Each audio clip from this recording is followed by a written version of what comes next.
Orang yang paling bahagia di dunia ini bukan orang kaya, tapi orang yang hidup dalam kebenaran. Enak hidup kita, tidak ada tantangan, tidak ada, maksudnya apa ya, intimidasi iblis. Iblis itu suka mengganggu orang yang hidup di dalam dosa, apalagi kau sembunyi-sembunyi. Alkitab berkata, berbahagialah orang yang mengakui dosanya dan meninggalkannya. I wanna thank you, God. I wanna thank you, Lord, for everything I have. Saya gampang terharu soalnya. Jadi kita ini banyak orang Kristen tuh hanya merayakan Natal, tapi kita seringkali kita tidak sungguh-sungguh memahami apa tuh makna Natal. Kita buka bersama dulu langsung Matius pasal yang ketiga, ayat pertama dan ayat yang kedua, Bapak Ibu. Matius 3 ayat pertama dan yang kedua, firman Tuhan di sana berkata begini. Kita tahu bersama ketika Yesus mau datang, Yohanes Pembaptis itu sudah dinubuatin dari zaman nabi-nabi dulu, bahwa akan ada orang yang akan mendahului Kristus dan memberitakan, mempersiapkan jalan untuk kedatangan Sang Mesias. Dan Yohanes Pembaptis adalah orang yang dipakai Tuhan untuk mempersiapkan jalan untuk kedatangan Kristus. Jadi apa dia bilang, saudara, ketika Tuhan mau datang? Matius 3 ayat 1 dan 2, baca bersama. Kalau itu ada di sana, di layar ada, kita baca bersama. Pada waktu itu tampillah Yohanes Pembaptis di padang gurun Yudea dan memberitakan apa? Bertobatlah, sebab ketika Tuhan Yesus mau datang ke dunia, Yohanes Pembaptis dipilih Tuhan untuk menyampaikan berita tentang kedatangan Kristus ini, mempersiapkan orang-orang. Dia bilang apa? Bertobatlah karena kerajaan Allah sudah. Jadi kedatangan Allah, kedatangan Kristus ke dalam dunia itu digambarkan sebagai kedatangan kerajaan Allah, ya. Yesus itu datang ke dalam dunia membawa kerajaan Allah. Makanya Alkitab berkata, kita yang percaya kepada Kristus, hidup kita tuh dipindah dari dalam gelap kepada terang yang ajaib, dari kerajaan dunia kepada kerajaan Allah. Lalu apa itu kerajaan Allah, Bapak Ibu? Roma 14 ayat 17. Kalau kita pikir kerajaan Allah itu sorga, wah nanti kita semua nanti akan masuk sorga kalau sudah mati. Kasihan deh lu, kelamaan. Tunggu kiamat dulu baru masuk sorga. Tuhan mau kita hidup di dalam surga mulai sekarang ini, sekalipun kita masih ada di dunia. Makanya Yesus mengajarkan kepada kita doa Bapa kami. Dia bilang apa? Datanglah kerajaanmu di bumi seperti di surga. Nah, Roma 14 ayat 17, baca bersama. Apa itu kerajaan Allah? 1, 2, 3. Sebab kerajaan Allah bukanlah soal makanan dan minuman, tetapi soal kebenaran, damai sejahtera, dan sukacita oleh Roh Kudus. Jadi kerajaan Allah itu nggak ada hubungannya sama makanan, sama minuman, sama mobil mewahmu, sama rumah mewahmu, sama apapun yang bagi manusia hari-hari ini menjadi tolak ukur. Sebab kerajaan Allah di sana dikatakan soal apa? Kebenaran. Coba itu ayat jangan langsung dihapus-hapus begitu ya. Tayangkan dulu itu ayat di situ. Ini jemaat jarang-jarang baca Alkitab. Jadi taruh di situ terus biar sampai ya meletek itu mereka membaca ini ya. Saya tahu nih di rumah pada jarang baca Alkitab ini. Kebenaran, dikatakan kerajaan Allah itu apa? Kebenaran, damai sejahtera, dan orang yang menerima Kristus sebagai Tuhan dan Juru Selamat. Natal itu adalah peristiwa kerajaan Allah turun ke bumi. Waktu kita terima Natal, kita terima Kristus, maka dalam hidup kita yang pertama ada apa? Kebenaran. Yang kedua ada, yang ketiga ada, amin. Jadi kalau kau ngaku Kristen, terima Yesus, tapi kau hidup tidak dalam kebenaran, dalam dosa, berarti kau belum masuk dalam kerajaan Allah, masih di dalam kerajaan setan. Jangan tertawa, ini benar. Ini serius dan ini menakutkan. Orang yang tidak hidup dalam kebenaran, berarti kau belum pindah kepada Kristus. Kau belum terima itu Natal, itu Kristus itu. Lalu ketika ada kebenaran, maka pasti hidup kita penuh damai. Kalau ada damai sejahtera, pasti ada suka. Hari-hari ini dunia sedang kehilangan ini. Banyak orang hari ini nggak ada damai sejahtera karena mereka hidup di dalam dosa. Makanya timbul kekhawatiran, ketakutan. Sesuatu yang belum terjadi sudah ditakuti. Ini terjadi hari-hari ini. Orang bunuh diri. Kenapa saudara? Karena kehilangan nih kerajaan Allah ini. Saya baru pulang dari Malaysia tadi malam. Lucu, waktu kita terbang ke sana, saudara, kan pakai pesawatnya sampai di Kuala Lumpur tuh kita terbang lagi ke itu ya, ke Tawau, itu naik pesawatnya Malaysia. Jadi ada pengumuman. Perhatian, pesawat ini dilengkapi dengan 6 pintu kecemasan. Saya bilang sama suami saya, ada pintu kecemasan di sini. Berarti orang-orang yang cemas kalau masuk di situ langsung hilang. Nggak tahu hilang nyawanya atau hilang kecemasannya itu, ya. Dia bilang pesawat ini diperlengkapi dengan 6 pintu kecemasan. Jika terjadi sesuatu, saudara harus berlari ke pintu kecemasan. Terus saya bilang sama suami saya, oh maksudnya dia itu pintu darurat. Jadi ternyata saya menghubungkan, saya bilang sama suami saya begini, berarti orang itu kalau keadaannya darurat maka timbul bagus juga kita bikin pintu kecemasan ya. Contoh keadaan darurat itu, kalau besok jatuh tempo, pasti hari ini kita timbul. Bikinlah itu pintu kecemasan, maka kau lari ke pintu situ. Jadi memang orang itu saudara, kalau ada sesuatu yang darurat yang akan terjadi, maka pasti kita timbul kecemasan. Hari-hari ini banyak orang sedang mengalami kecemasan. Banyak yang gak bisa tidur sekarang. Siapa yang gak bisa tidur? Nggak usah angkat tangan. Ya, nggak bisa tidur. Ya, saudara ke dokter, ke psikiater, saudara cuma dikasih obat penenang. Syarafmu itu dilemahkan supaya kau bisa tidur. Tapi itu bukan pertolongan. Kau perlu datang sama Tuhan Yesus. Terima Dia sebagai Tuhan dan Juru Selamat. Orang itu kalau tinggal dalam Tuhan, ya pasti banyak kecemasan lah, karena kita masih ada di dunia. Tapi orang yang berada dalam Kristus ada sebuah jaminan. Kami kemarin terbang dari Kinabalu, saudara, mau pulang ke sini. Kinabalu sebelum kami berangkat, malam itu banjir besar. Ya, jadi mobil-mobil tuh sampai hanyut. Lalu banyak penerbangan hari itu semua di cancel, nggak terbang. Kemarin saya berangkat, beberapa juga cancel penerbangan ke Bali, harusnya jam 2 siang, mereka jadi jam 5 sore.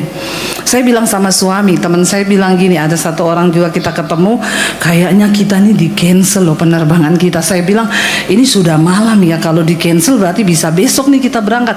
Saya ada pelayanan Natal lagi di sini. Ya, kenapa saudara? Karena seharian hujan deras banget di sana, tidak berhenti hujan, angin kenceng. Ya saya juga sih, ya jujur dalam hati ya, aduh kita mau terbang keadaan hujan deras begini, gelap gulita, angin kenceng, tuh kan deg-degan ser ya. Iya enggak? Saudara yang pernah terbang coba, kalau angin kenceng, gelap gulita, awan, hujan deras, mau terbang itu ada kecemasan enggak? Ya, kalau bilang tidak berarti kau sudah mati rasa. Berarti kau tuh bukan manusia. Saya tuh mau terbang, aduh dalam hati saya tuh, ya bahkan kalau kita tuh cemas pun suami juga kan nggak bisa tolong kita tuh, ibu-ibu. Ya, karena ya kita cemasnya cemas sendiri-sendiri toh udah. Kadang juga kalau kita ngomong, aduh saya takut, pasti suami juga, karena dia juga takut, jadi dia bilang, nggak usah takut lah, biasa aja. Ya, dia juga tidak mengerti. Saya tuh diam aja saudara. Akhirnya kita lama disuruh baru naik pesawat. Karena saya lihat nih hujan tidak berhenti, anginnya tidak berhenti. Di dalam pesawat itu lama tidak terbang-terbang. Saya itu tanya, ini pesawat nggak terbang-terbang kenapa ya? Ya mungkin karena faktor cuaca. Saya menghibur diri saya, dia masih ngangkat barang kali. Tapi pintu sudah ditutup. Harusnya kan kalau pintu sudah ditutup tuh berarti pengangkatan barang kan bagasi sudah selesai tuh. Nggak mungkin lah kita udah ditutup, sudah diumumin, sudah ada itu loh, apa pengumuman kalau terbang gini-gini, pintu kecemasan sudah, itu kan sudah semua itu kan berarti sudah siap kan? Tidak terbang-terbang, pramugarinya sudah duduk pada tempatnya, kenapa nggak terbang-terbang? Akhirnya kecemasan semakin bertambah kan? Ini karena cuaca atau ini pesawat rusak? Jadi kita tuh di dalam tuh kan ya namanya, saya juga hamba Tuhan saudara, tapi saya juga masih manusia, ya pendeta juga punya rasa, punya hati, jangan samakan dengan pisau belati. Jadi saya itu duduk, kenapa nggak terbang-terbang ya? Tapi saya lihat, masih angin, masih hujan. Oh mungkin pasti karena cuaca. Tiba-tiba diumumin lah ya bahwa sudah mau terbang. Akhirnya pesawatnya mulai mundur. Saya tuh lihat suami saya, kok dia enak banget ya, dia tidur. Ternyata karena kupingnya ini pakai headset. Saya ambil satu, saya taruh di kuping saya. Enak saudara, dia lagi dengerin lagu ya. Lagi ku terhubung denganmu. Makanya dia nggak dengar mesin pesawat, dia nggak apa. Enak, dia nggak takut ya. Jadi saya bilang, saya pinjam satu, kamu satu lah kita. Setelah saya dengar lagu rohani itu agak terhibur juga, nggak takut sih, tapi ya tetap ada. Akhirnya terbang. Terbang pertama itu saudara goyang sekali karena kita menembusi awan yang pertama. Itu cuacanya gelap, hujan, itu goncang saudara ya. Saya dengerin lagu aja, saya ikut nyanyi, saya menyembah Tuhan. Satu hal dalam hati saya percaya gini, Tuhan, kalau saya belum waktunya mati ya udah mati. Mau sehebat apapun awannya, hujannya, badainya, kalau belum waktunya saya mati, saya tidak mati. Tapi kalau sudah waktunya, toh kita semua kan harus siap toh. Kapanpun kita mau mati, mau di udara, mau dimanapun, di kamar mandi juga bisa mati. Ya udah, akhirnya saya, daripada saya cemas, lebih baik saya berserah. Lalu saudara, ketika dia mau menembusi, kan hujan itu hanya di lapisan langit yang pertama ya. Ketika mau tembusi badai itu toh, itu dia goyang pesawatnya, dia harus tembusi itu hujan. Nah disitulah kita deg-degan. Tapi ketika dia sudah melewati awan yang pertama yang hujan itu, kan dia tembus ke langit yang berikutnya. Waktu sudah tembus cuma sekitar 10 menit terbang, saya udah lihat mataharinya, langitnya kuning ya. Terus saya di situ dapat satu pelajaran gini. Ternyata saudara, ya memang ketika ada badai itu kelihatannya menakutkan, tapi jalani aja. Amin. Ya resiko tanggung masing-masing tentunya toh. Dan ketika pesawat itu sudah menembusi badai itu, ternyata di atas tuh langit. Apakah kalau hujan matahari tidak terbit? Saya mau tanya. Waktu hujan matahari terbit enggak? Cuma kan kita suka gini, ini mau hujan mendung, matahari tidak keluar. Itu pembodohan. Dari kecil kita dengar orang tua bilang begitu toh. Ini mendung loh, iya enggak ada matahari. Padahal saya mau tanya, matahari ada apa enggak? Tapi ketutupan. Setelah kita melewati awan yang mendung ini, di atas ternyata mataharinya terang benderang, cerah banget. Iya Pak ya. Lalu nggak ada badai, tenang. Saya bilang, oh iya, dalam hidup ini seringkali kita diizinkan menghadapi pencobaan, tapi jalani aja. Karena ketika engkau berhasil menembusi badai itu, di atas tuh ada cahaya, ada terang benderang, ada kemuliaan. Yang penting kau jangan bikin badai Nah ini kebanyakan orang Kristen nih, menghadapi badai bukan badai yang Tuhan izinkan, dia bikin badai sendiri. Makanya hidupnya itu tertekan terus, nggak ada damai sejahtera. Yesus datang dikatakan membawa kerajaan Allah. Kerajaan Allah itu kebenaran, damai sejahtera dan sukacita oleh Roh Kudus. Makanya Yohanes Pembaptis berkata, karena hanya orang-orang yang bertobat yang bisa mengenal kebenaran dan ikut hidup di dalam kebenaran. Jangan kau tidak bertobat ikut Yesus saudara. Satu kuncinya supaya Tuhan bisa hadir dalam hidup kita, bertobat. Waktu engkau bertobat, kebenaran itu ada dalam hidupmu, maka waktu ada kebenaran pasti ada sukacita. Coba kita lihat Yesaya. Ini firman Tuhan yang ngomong, bukan saya ngomong ya. Yesaya kita buka 32 ayat yang ke-17. Yesaya 32 ayat yang ke-17. Baca sama-sama di sana apa kata firman Tuhan. Di mana ada kebenaran, di situ akan tumbuh damai sejahtera, dan akibat dari kebenaran ialah apa? Ketenangan dan ketenteraman untuk amin. Ini cocok nggak sama Roma 14 ayat 17 tadi? Cocok.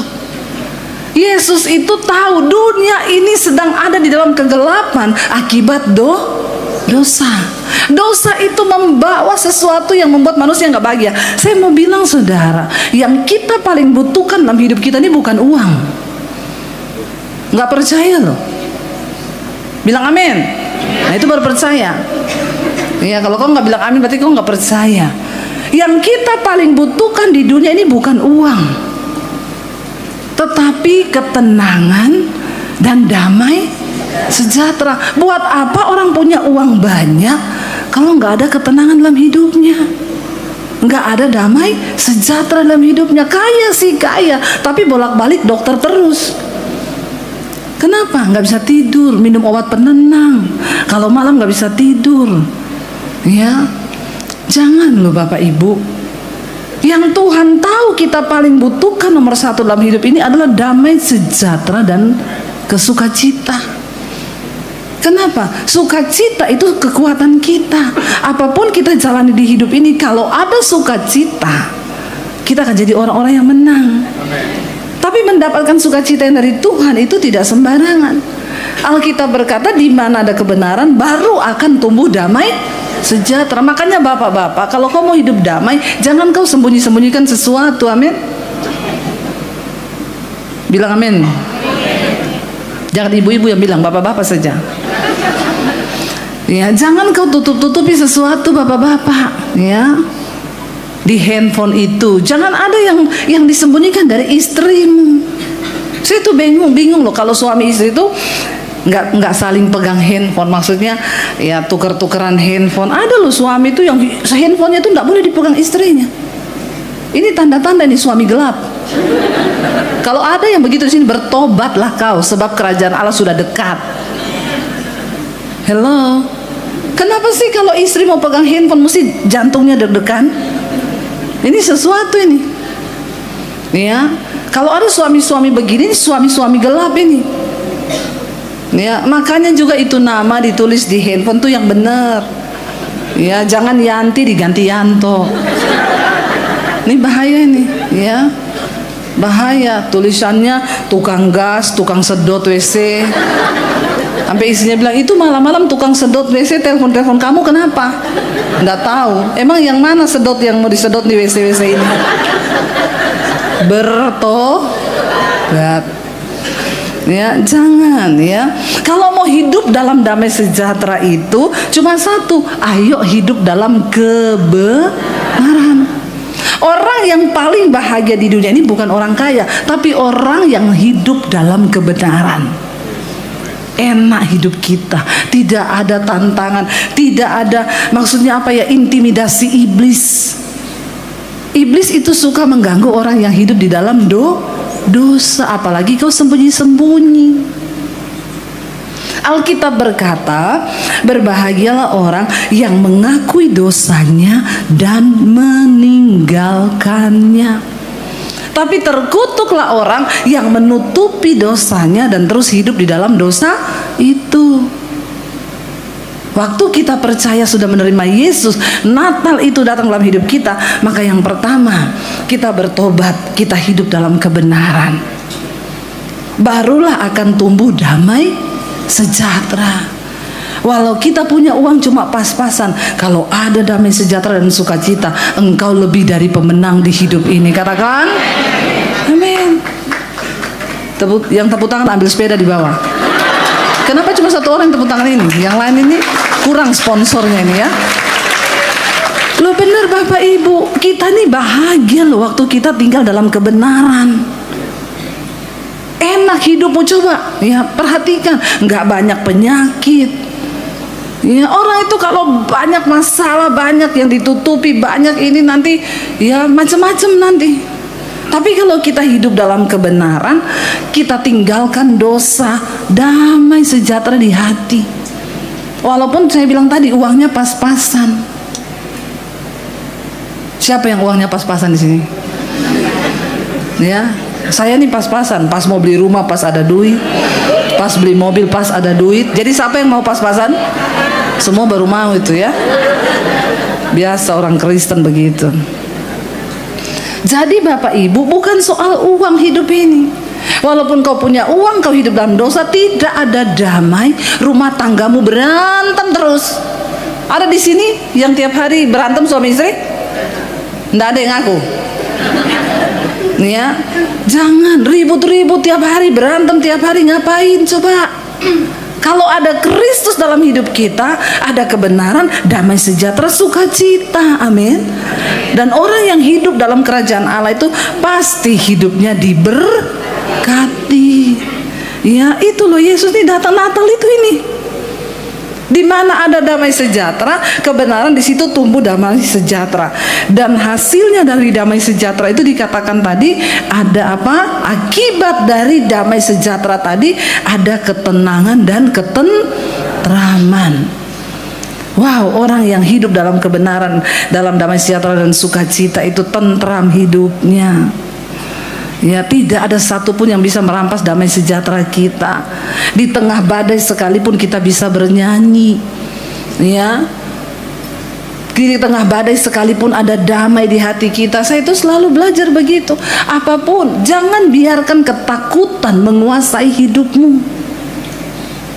Ya, buang semua ketakutan itu.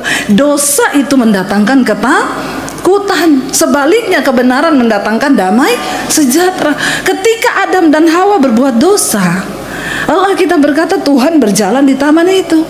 Waktu Adam mendengar langkah kaki Tuhan, Alkitab berkata dia Kenapa dia bersembunyi? Padahal selama ini kalau Tuhan datang dia begitu senang. Dia temui Tuhan, mereka bisa bercakap-cakap. Tapi ketika dia berbuat dosa, mereka makan buah terlarang itu.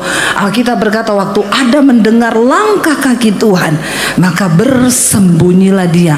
Ketakutan pertama kali muncul dalam hidup manusia ketika dia berbuat dosa. Coba cek, kalau saudara banyak ketakutan hari-hari ini, ayo beresin hidupmu. Mungkin kau bilang, saya tidak bersinah bu, saya nggak selingkuh. Tapi mungkin kau simpan kepahitan. Itu juga dosa yang akan menggerogoti engkau. Ya, ayo Tuhan mau kita hidup dalam kebenaran sungguh-sungguh supaya ada damai sejahtera di hidup kita, ada sukacita melimpah di hidup kita. Supaya di bumi ini kita hidup dalam kerajaan sorga, bahkan sampai kita mati satu saat nanti kita juga masuk dalam kerajaan sorga. Saya berdoa saudara Bapak Ibu, biarlah Natal tahun ini kita mau berkata Tuhan kami mau berubah. Saya dapat kiriman kesaksian dari jemaat Mesbah Doa. Bu, kami ini dulu adalah keluarga yang sangat mengandalkan uang. Jadi istrinya tuh divonis dokter nggak bisa punya anak. Lalu karena punya uang mereka berobat ke dokter yang mahal. Lalu ya coba bayi tabung. Ketika sudah coba bayi tabung dia flek-flek. Karena punya uang ganti dokter yang lebih mahal, beli obat yang lebih mahal. Kadang-kadang orang itu makin kaya makin agak lain.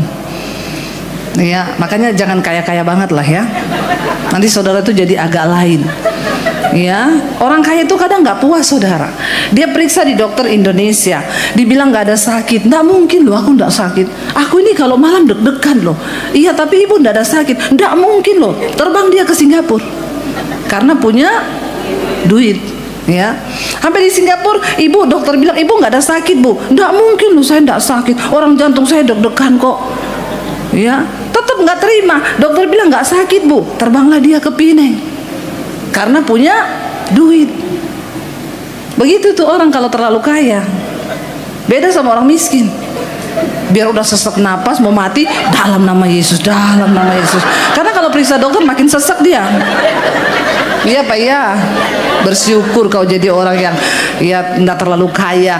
Ya benar ya, kayak saya dulu kena COVID. Ya beli obat anti COVID, saya tanya lihat harganya di internet 15 juta. Obat antivirus. Suami saya bilang bagaimana? Jangan sayang, nanti kalau kita beli itu saya tambah sesak napas.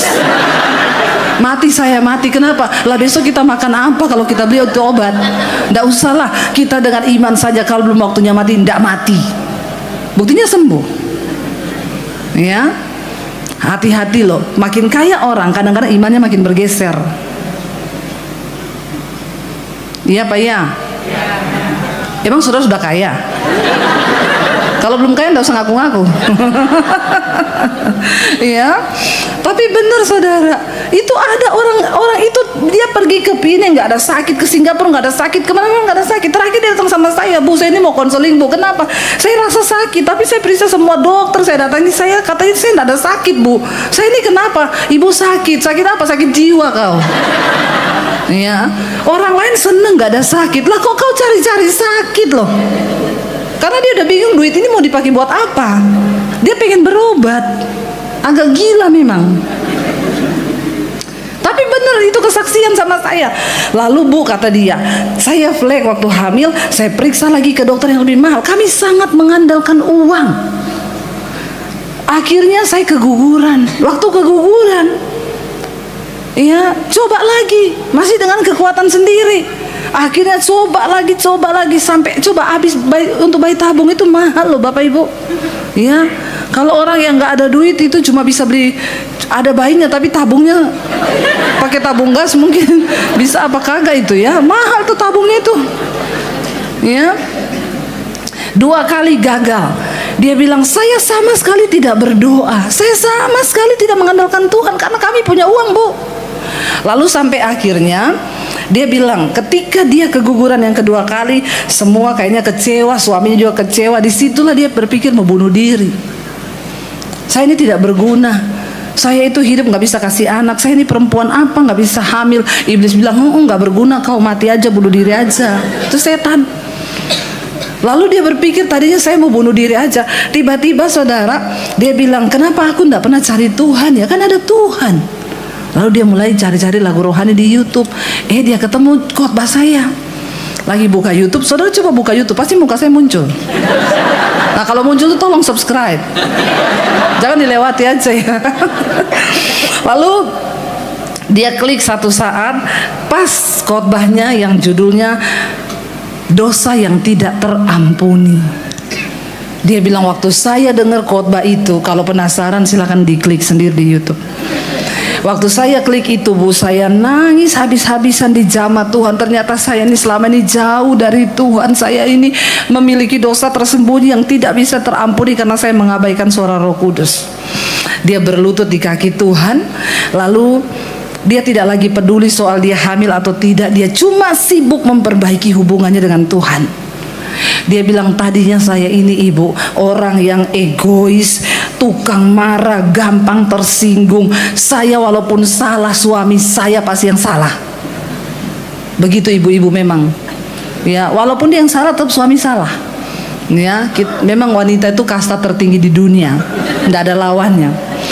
Tapi Bu, setelah saya ikut terus, saya dengerin semua khotbah, saya ikut mesbah doa ibu, saya diubahkan.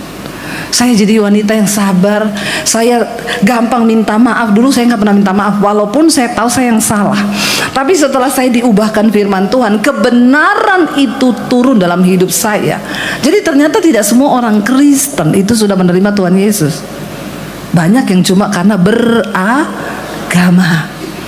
Kalau kau cuma beragama, nggak ada jaminan keselamatan buat hidupmu.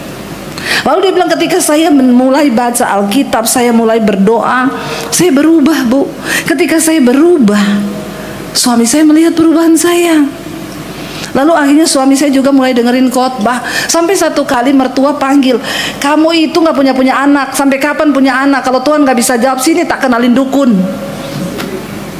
Cuma satu saja, kamu mau minum air yang dibaca-baca dukun itu, lalu dukunnya nanti pegang perutmu, kau pasti hamil.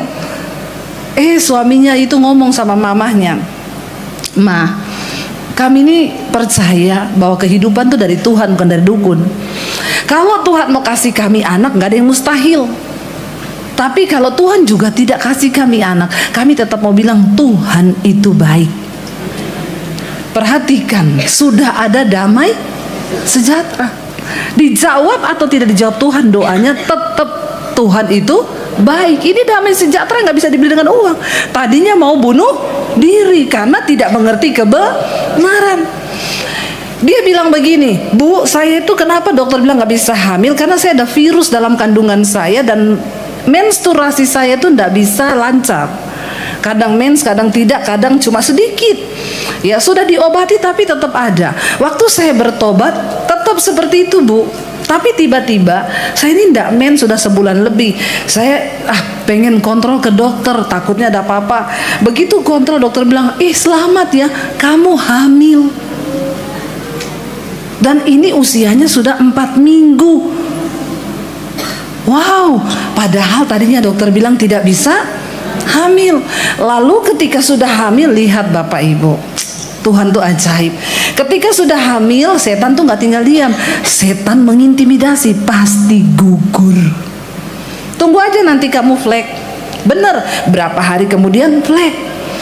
Tapi dia sudah punya kebenaran dan damai sejahtera.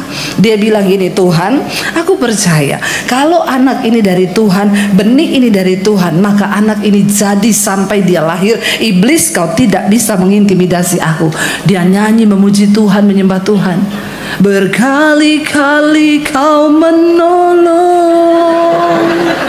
berkali-kali kau kuatkan. Loh, mirip Pak? Kenapa saudara tertawain saya? Jangan mengejek saya ya.